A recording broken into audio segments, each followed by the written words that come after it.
बंजारन बहू। कमला एक बहुत स्वार्थी महिला है। उसने पैसों के लिए एक ऐसे इंसान से शादी की जो पहले से शादीशुदा और एक बच्चे का पिता भी था। कमला के पति को मरे हुए एक अरसा बीत गया है।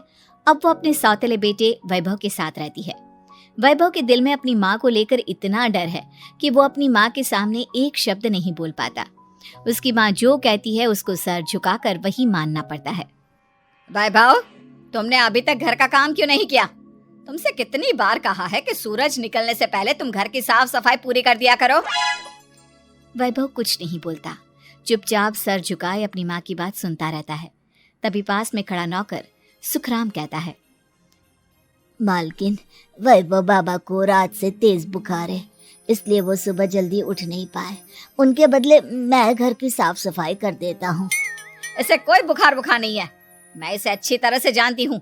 ये सब काम न करने के बहाने हैं। सुखराम काका, बोल दो इसे, सारे घर का काम यही करेगा। और इससे समय पर अपना काम पूरा नहीं किया तो इससे आज का खाना भी नहीं मिलेगा। मगर मालकिन, वैभव बाबा की सच में ही तबीयत खराब है, आप एक बार देख तो लीजिए। कमला बिना कुछ बोले वहां से चली गई और बेचारा वैभव तेज बुखार में भी काम करता रहा। कमला वैभव की शादी एक ऐसी लड़की से कराना चाहती थी जो अनपढ़ हो और कमला से इसी तरह डरे जिस तरह वैभव डरता है, ताकि वैभव की सारी जायदाद और धन दौलत उसकी मुट्ठी में रहे। लेकिन आज के जमाने में ऐसी लड़की मिलना मुश्किल है। कमला कार में यही सब कुछ सोचती जा रही थी कि तभी रास्ते में, अरे ड्राइवर, तुमने कार क्यों रोक दी? और ये इतना शोर कैसा?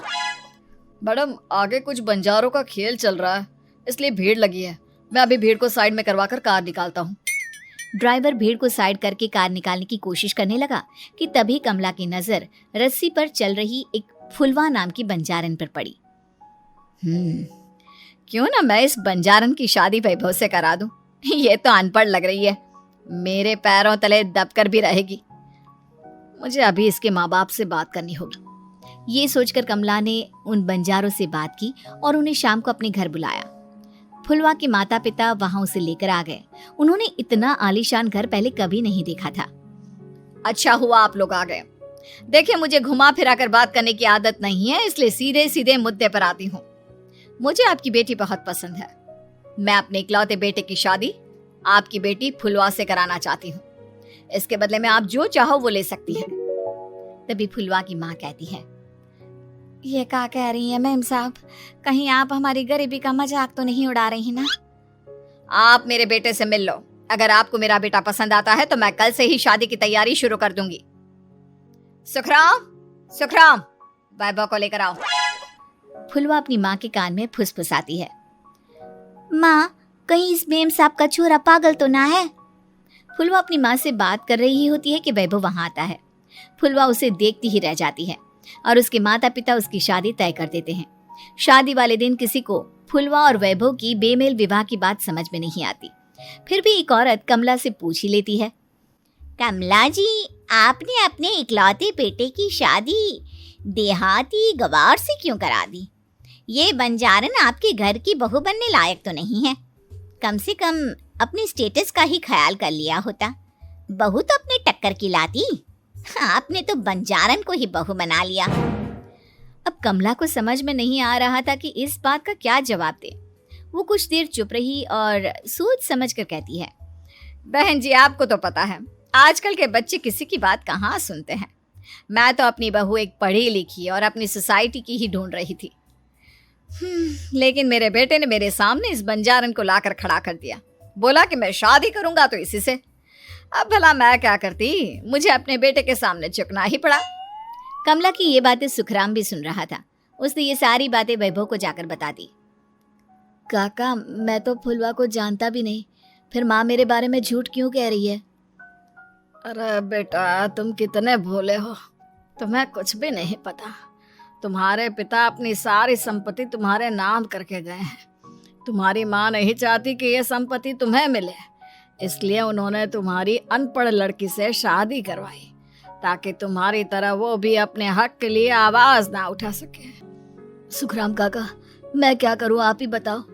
माँ के सामने आते ही मेरे हाथ पैर कांपने लगते हैं। मैं माँ को कुछ भी नहीं कह पाता। वे दोनों बात कर ही रहे थे कि अचानक कमला वहां गई। कमला को देखकर दोनों घबरा गए। तुम दोनों फिर कभी बातें कर लेना, अभी फेरों का समय हो गया है, चलो जल्दी आओ। इस तरह फुलवा और वैभव की शादी हो गई। अगले दिन कमला ने फुलवा को बुलाया और उसे नसीहत देने लगी। देख बंजारन, तुझे मैंने अपनी बहू बना तो लिया है, लेकिन तुझे इस घर में आँख कान मुंह बंद करके रहना होगा। घर का काम कर और अपने पति से मतलब रख, समझी? कमला का ऐसा रवैया फुलवा को बिल्कुल समझ में नहीं आया। उसने वैभव से इस बारे में बात की। सुनिए ना, माँ जी ने जिस तरह मुझसे बात की मुझे अच्छा नहीं लगा। शादी से पहले तो वो मुझसे बहुत अच्छे से बात कर रही थी, लेकिन शादी के बाद उन्हें क्या हो गया? तुम ज्यादा मत सोचो, जैसा माँ कहती है वैसा ही करो। ये कहकर वैभव वहां से चला गया। अगले दिन वैभव को घर के नौकरों की तरह काम करता देख फुलवा को बहुत हैरानी हुई। फुलवा ने इस बारे में सुखराम काका से बात की तो सुखराम काका ने फुलवा को सारी बात बता दी। अब फुलवा को समझ में आ गया कि उसकी सास ने एक बंजारन को बहू क्यों बनाया। एक दिन वैभव घर का काम कर रहा था, तभी उससे कांच की प्लेट टूट गई। किसने गिराई ये कांच की प्लेट? वैभव को वहां खड़ा देख कमला ने छड़ी से उसे मारना शुरू कर दिया। उसके पैर में कांच चुभ गया और खून बहने लगा, लेकिन फिर भी कमला उसे मारे जा रही थी। ये देखकर फुलवा ने कमला के हाथ से छड़ी छीन ली और तोड़कर फेंक दी। बंजारन, तेरी इतनी हिम्मत, तूने मेरे हाथ से छड़ी छीनी? कमला फुलवा को थप्पड़ मारने ही वाली थी कि फुलवा उसका हाथ पकड़ लेती है। ओ सस माँ, मैंने मॉम की गुड़िया ना समझ लियो। बंजारन हो बंजारन, ईंट का जवाब पत्थर से देना जानती हूँ। आज के बाद मेरे या वैभव जी के ऊपर हाथ उठाने की सोचियो भी ना, समझी ससु माँ? ये कहकर फुलवा वैभव को लेकर वहां से चली गई। उसने वैभव के पैर पर पट्टी बांधी, उसके आंसू पोंछे। वैभव ने पहली बार किसी के दिल में अपने लिए इतना प्यार महसूस किया। अब फुलवा वैभव का हर काम में हाथ बटाती, उसका बहुत ख्याल रखती। इस तरह दोनों बहुत ज्यादा नजदीक आ गए। वहीं दूसरी ओर कमला सारी जायदाद अपने नाम करने की साजिश करने लगी। और एक दिन, वैभव, जल्दी बाहर आओ। कमला की आवाज सुनकर वैभव और फुलवा अपने कमरे से बाहर आ गए। जी माँ, आपने बुलाया? ये ले, इन कागजों पर साइन कर दे। वैभव कागजों पर साइन करने ही वाला था कि फुलवा वैभव के हाथ से पेन छीनकर कहती है, ना वैभव जी, आप इस पर हस्ताक्षर नहीं करेंगे। आओ बंजारन, मैं तुझसे बात नहीं कर रही। ये बात मेरे और मेरे बेटे के बीच की है। चुपचाप पेन दे दे, नहीं तो तेरी खाल उधेड़ लूंगी। सस माँ, बंजारन की खाल इतनी भी ढीली ना होवे कि कोई भी उधेड़ लेवे। जो यकीन ना आता हो तो देख ले उतार के। और हाँ, बंजारन जरूर हूँ पर अनपढ़ ना हूँ। मन ने भी पता है कि किसी भी कागज पर साइन करने से पहले उसे अच्छी तरह पढ़ लेवे हैं। पेन देती है या नहीं? ये कहकर कमला फुलवा को मारने आई तो फुलवा ने कमला को धक्का दे दिया और वो नीचे गिर गई। कमला डरकर वहां से भाग गई। अब फुलवा ने वो कागज उठाए और वैभव के साथ सीधा वकील के पास चली गई। वकील ने वो कागज देखी और फुलवा को बताया, वैभव के पिता की सारी जायदाद और संपत्ति वैभव के नाम है, लेकिन वैभव की सौतेली माँ इस संपत्ति को अपने नाम कराना चाहती है, इसलिए इन कागजों पर वो साइन करा रही थी। तो अब हमें क्या करना चाहिए वकील साहब? वकील ने फुलवा और वैभव को सब कुछ अच्छी तरह से समझा दिया। अब दोनों घर पर पुलिस को लेकर पहुंचे। कमला पुलिस को देखकर घबरा गई। पुलिस ने कहा, आपके नाम की कंप्लेंट हुई है, आपको हमारे साथ थाने चलना होगा। कंप्लेंट?